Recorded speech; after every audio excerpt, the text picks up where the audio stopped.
My wife and I have been together for 5 years, married for 3, and have no children. For our first few years together, she was a full-time attorney working 50 to 60 hours per week. At that time, her income was approximately 40% higher than mine. The income disparity did not bother me at all. I mean, who doesn't like more money?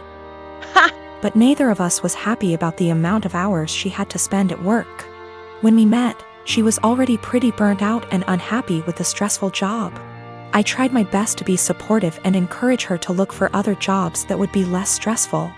She was open to it, but knew it would be a big pay cut. She said she would rather stick it out for a while longer so we could pay off her student loans and save money for a new house. Once the loans were gone and we had moved into our new home, she found a part-time /15HRS//WK job working from home doing something more in line with her interests. Her stress level went way down, and so did her income. She still makes very good money, but her income is about a third of her previous job. This is absolutely not a problem financially. My income has steadily increased and she's still bringing in plenty. We are doing great and have no money problems. I have no regrets about any of it. The thing is, every once in a while, she'll mention that she feels sad that she doesn't contribute because her income is so much lower than mine. I tell her this is absolutely not true. Not only does she still have great income, but she contributes in so many other ways. Since she has a very flexible work schedule, she is able to do most of the household chores, takes care of errands during the day, does a lot of the shopping, etc. She basically keeps our household running. But I think in her mind, the work she does for our household does not make up for the loss in income. She recently found out we are eligible for health insurance through one of her attorney organization memberships. She sent me the details, but it turned out that our current plan we have through my job is still a better deal. I texted her and said I looked into it, but we should stick with what we have. When I got home from work, I could tell she was feeling down. She told me she had gotten excited at the possibility that we could use something through her work, and that she would be providing something major. She was crushed when I told her we shouldn't use it.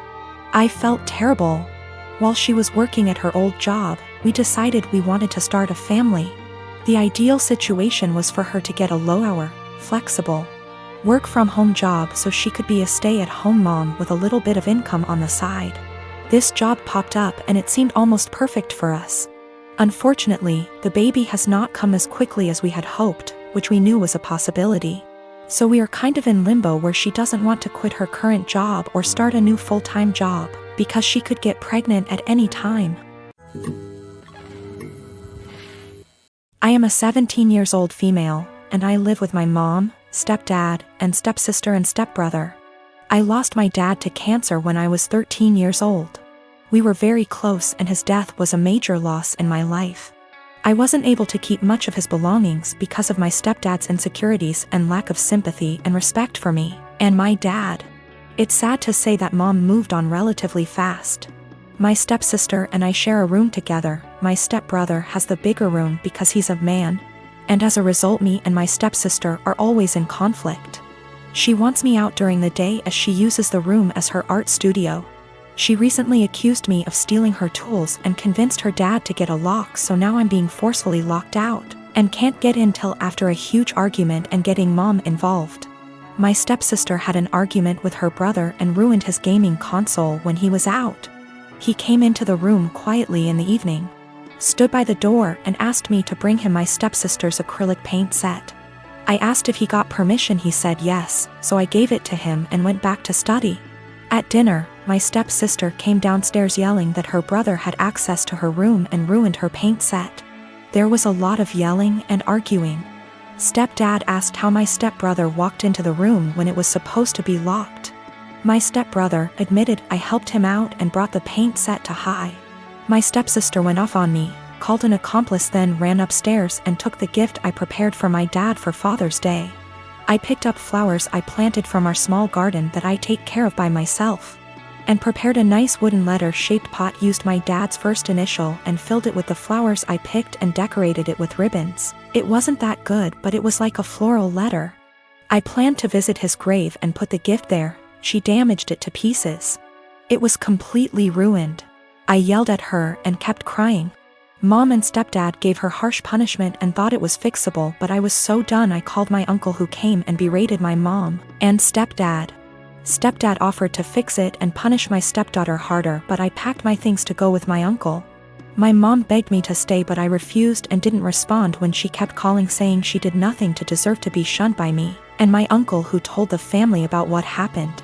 The family told Mom not to come visit on Father's Day and are angry with her because I moved out over this. I met my friend Chuck about 1.5 years ago. We were both part of an online local group for single parents and eventually met offline with other group parents. I have known Britt since high school. Chuck's wife died of childbirth complications the day their daughter was born, more than 2 years ago. Britt is a few months out of a 9-year relationship. Both of them have expressed wanting to meet other people. And I thought they'd be good for each other because of common interests, and we all have kids of similar ages. 2 days before Christmas, Chuck and Britt went out on their first date. I kept Chuck's daughter at my house so the two could have some more time together without him having to worry about the baby. The plan was for her to spend the night. She's done it before and gets along great with my 3-year-old girl. But Chuck knocked on my door at 11 p.m. to get his daughter. He barely said a word to me, and I could tell he had been crying, but he wouldn't tell me what was wrong. The next day, I asked Britt what happened. She said that they had dinner and a couple drinks. Things were going excellent. She said she felt like they had great chemistry and were even getting physical at his house. But he suddenly told her to stop and to leave immediately. She swears that she has no idea what she did wrong and is really hurt by the whole thing. I believe her because she is really sweet and social. I've never seen her do anything to piss anyone off. I tried to talk to Chuck at the same time to get his side of the story and see what went wrong. All he said that he wasn't feeling it and didn't want to discuss it further. I didn't push it, but when I went to wish him a Merry Christmas a day later, I saw he had deleted me from his social media. I texted it to him instead and asked, "You okay?" But no response. I am seriously hurt and don't know what to do. Chuck has become one of my closest friends, and our daughters are the best of friends too. I am really worried that this has something to do with his wife. And I want to apologize if he felt like I was pressuring him to date after her death. At the same time, I don't want to overstep boundaries and bother him when he's having a hard time. It's been over a week and I'm worried / upset.